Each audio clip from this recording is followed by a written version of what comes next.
आम आदमी पार्टी इस वक्त प्रेस कॉन्फ्रेंस कर रही है, सुन लेते हैं। रातों रात भागी हाईकोर्ट के जज साहब ने बिना हाईकोर्ट का फैसला आए, ये इतिहास में पहली बार हुआ है। जिस जज ने हाईकोर्ट का फैसला ही नहीं पढ़ा, उसको यही नहीं मालूम कि लोअर कोर्ट ने किस बात पे बेल दी है, लोअर कोर्ट ने क्या दलीलें मानी है, क्या दलीलें खारिज की हैं, उस फैसले को बिना देखे हाई कोर्ट के जस्टिस साहब ने जो है उसके अंदर रोक लगा दी थी। तो वो भी जो मैसेज जो है मुझे लगता है पूरे समाज और जुडिशरी में गया है और ये बात साफ है कि केंद्र सरकार एक विच हंटिंग कर रही है। लेकिन अभी सीएम बाहर नहीं आ पाएंगे 17 जुलाई को। देखिए वो तो आतिशी जी ने भी बताया। करेगा उनकी देखिए बार बार पहले सुप्रीम कोर्ट ने इंटरिम बेल दी, पीएमएलए में मिलती नहीं है, उन्हें मिली। फिर लोअर कोर्ट में न्याय बिंदु जी ने उनको बेल दी।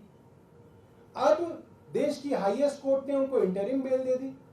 आप इस बात को समझिए, जैसे ही न्याय बिंदु जी ने अरविंद केजरीवाल को ईडी के मामले में बेल दी थी, ये बात केंद्र सरकार को समझ में आ गई थी कि अब गई भैंस पानी में, अब अरविंद केजरीवाल बाहर निकलने वाले हैं।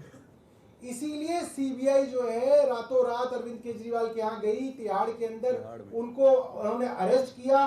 2 दिन के लिए फॉर्मेलिटी के लिए जो है 3 दिन की उनकी जो है इंटेरोगेशन करी। अब जो है ये कह दिया कि जी इन्होंने सीबीआई ने भी इनको अरेस्ट कर रखा है, सिर्फ इसलिए कि कहीं गलती से अरविंद केजरीवाल जी की बेल सुप्रीम कोर्ट में हो गई तो उनको उसके बाद भी जो है जेल में रखा जाए। बट मैं ये मानता हूं पीसी एक्ट जो होता है, प्रिवेंशन ऑफ करप्शन एक्ट जो होता है, वो मोटे तौर पे सीआरपीसी से गवर्न होता है, जिसके अंदर bail is a matter of right. इस सीबीआई की बेल के अंदर सीबीआई को साबित करना पड़ेगा कि इनको जेल में क्यों रखना है। ईडी और पीएमएलए के मामले में जो एक्यूज होता है उसको साबित करना पड़ता है कि मैं बेकसूर हूं।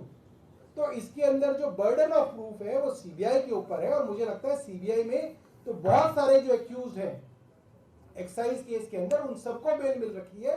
वो सिर्फ पीएमएलए के अंदर जो है उनको बेल नहीं मिली थी, जिसकी वजह से वो जेल में थे।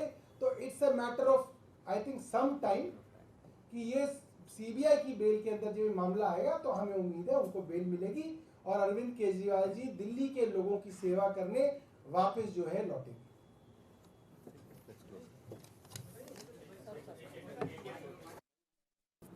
आम आदमी पार्टी प्रेस कॉन्फ्रेंस करते हुए और ये कहते हुए कि अरविंद केजरीवाल को जिस तरीके से अभी अंतरिम जमानत मिली है, अंतरिम राहत मिली है, ये हमारी बड़ी जीत है। सत्य को पराजित नहीं किया जा सकता। हो सकता है कि थोड़ा वक्त लगे फैसला आने में, परेशान हो सकता है सत्य, लेकिन पराजित उसे नहीं किया जा सकता। और सुप्रीम कोर्ट का जो फैसला है वो दिशा तय करने वाला है। और साथ ही साथ सौरभ भारद्वाज ये भी कहते हुए नजर आए कि बीजेपी जो है वो इस बात से घबराई हुई है कि अरविंद केजरीवाल का कद जिस तरीके से बढ़ा है या फिर जिस तरीके से उनके काम करने का तरीका है उससे बेचैनी है और इसीलिए अरविंद केजरीवाल को जेल से बाहर नहीं आने दिया जा रहा है। आम आदमी पार्टी की तरफ से बड़ा दावा किया गया और ये कहा गया सुप्रीम कोर्ट का फैसला दिशा तय करेगा आगे। केजरीवाल सत्य के साथ थे और रहेंगे।